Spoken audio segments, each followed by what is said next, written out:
I'm Paul Dillon, and why are my neighbors moving furniture? If you'd followed me for some time now, you know that I'm a huge fan of keyboard shortcuts. And well, I mean, if you're new around here, you're gonna find out. Since my last tutorial on staying organized in Final Cut, I've had some questions and some emails about my Final Cut workflow and some of my favorite keyboard shortcuts. So we're gonna go through some of my favorite Final Cut shortcuts and my workflow, and we'll talk about the one thing you're doing wrong. Probably. I'm Paul Dillon, welcome to my YouTube channel. Now there are a ton of keyboard shortcuts in Final Cut. The best thing to do if you're curious to see about all these keyboard shortcuts is to just go through and find the ones that work best for you and the ones that help you work more efficiently.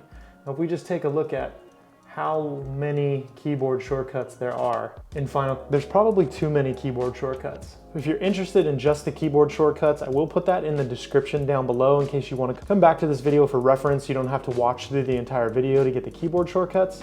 So let's dive into some of my favorite keyboard shortcuts that I use every single time I work in Final Cut. Now sometimes what I like to do is I like to go through all my clips and audition some of the clips before I drop them into my timeline. One of my favorite keyboard shortcuts is, pun intended, for favorites, for marking clips favorites. If you like a certain clip, you can mark F on your keyboard, which you'll notice will bring up a green line here. The nice thing about marking clips favorites is if we go into Smart Collections, you notice this section here which says favorites. It will actually put all of your favorite clips in one area so you don't have to go through all of your footage and try to find your favorites. Now the next keyboard shortcut that I use quite frequently is E. This tells Final Cut to drop these clips onto your timeline. So once you've got a certain set of clips on your timeline, I like to keep things nice and neat and tidy.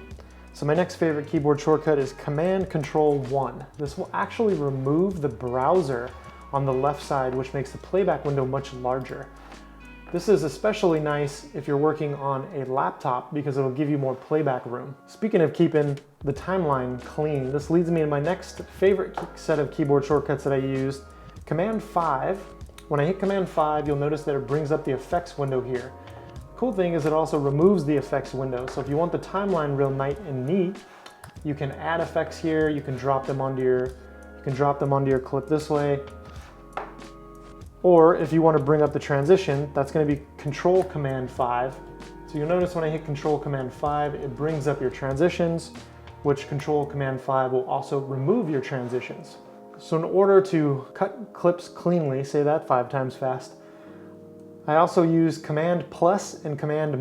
Command+ will actually zoom in on the clip, which will give you much more precise cutting, and Command- will actually minimize the clips.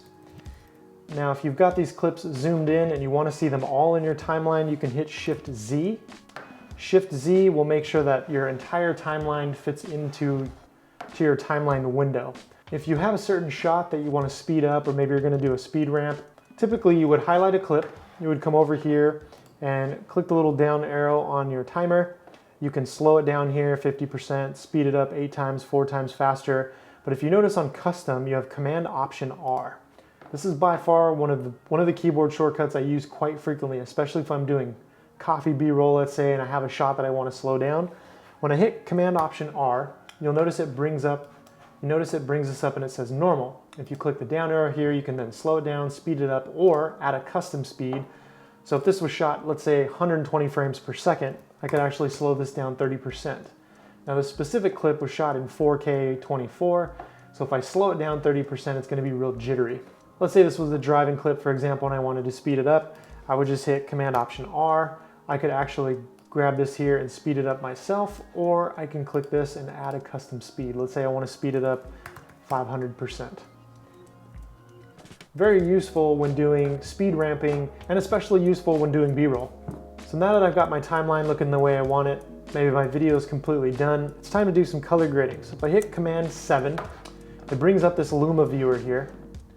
Let's just do a quick S-curve color grade, just for the sake of showing you how this looks. Now, one thing I like to use is to copy and paste effects. So if we hit Command-C, it not only copies this clip, but it copies any of the effects that you do here. So maybe you've scaled it in 203% and change the anchor point, let's say, and you wanted this clip to be exactly the same as the clip on the side of it. So if we hit Command C, highlight the clip here, and hit Command Shift V, you'll notice it brings up this paste attributes. It's asking me if I want to, since we changed the scale, we changed the anchor point, and we did add some coloring, if I want to paste all of that. Something important to note here, if your clips are not the exact same length, you want to make sure that under keyframe timing you hit maintain so it does not stretch the clip. And when I paste it, you'll notice that the scale attributes are the same. And if I toggle over here to the color board, you'll notice that the color board is the same between the two clips. Now the keyboard shortcut that I'm using to go between these two clips is Command left arrow and Command right arrow. This is useful in making sure that if I am color grading, that both of these clips look the same. This is very helpful when making sure that both of our clips match. Now you could use the compare viewer. I personally don't like the compare viewer. For my workflow, this works the best for me. And that's it. Those are the keyboard shortcuts that I use quite frequently. In fact, I use every one of those keyboard shortcuts every single time I edit in Final Cut. Now the one thing that you're probably doing wrong is approaching your Final Cut projects the same every single time. I often find that when I approach these projects the same every single time, if I audition clips, then I drop the clips in order into the timeline, and then I adjust, and then I get my music, and then I color grade at the very end, I often find that my videos feel stale. They feel like each one of my videos is kind of the same. So I like to push myself. Sometimes I might drop clips into the timeline and actually color grade them as I drop them in. Sometimes I might choose music days ahead of time or shoot a whole video to a certain song. So I encourage you, next time you approach your Final Cut project, try approaching it different. Try starting at the end. Try doing something different. So if you like these keyboard shortcuts, give this video a thumbs up. Consider subscribing if you're not already, especially if you want to see any more of these videos. Let me know in the comments below if you want to see any more of these types of videos, or if there's keyboard shortcuts that you use that I didn't mention in this video. In the interest of not making this video 20 minutes, get outside, get creative, and remember, 1% better every day.